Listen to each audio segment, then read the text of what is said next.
ഡിസ്കഷന് പോകുന്നില്ലേ? ഡിസ്കഷനോ? എന്തിന്റെ? അത് കൊള്ളാം. എന്നും രാവിലെ കുളിച്ച് റെഡിയായി സിനിമാ കഥ ചർച്ച ചെയ്യാൻ പോകുന്ന ആളാ. ഇപ്പൊ ചോദിക്കുന്ന കേട്ടില്ലേ എന്ത് ഡിസ്കഷൻ എന്ന്?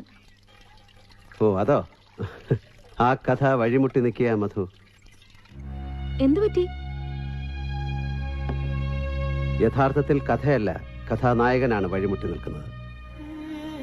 സാമ്രാജ്യങ്ങൾ കീഴടക്കാൻ പുറപ്പെട്ടു. പക്ഷെ അയാൾക്ക് വഴിമധ്യേ പടയാളികളെ നഷ്ടപ്പെട്ടു, ആയുധങ്ങൾ നഷ്ടപ്പെട്ടു.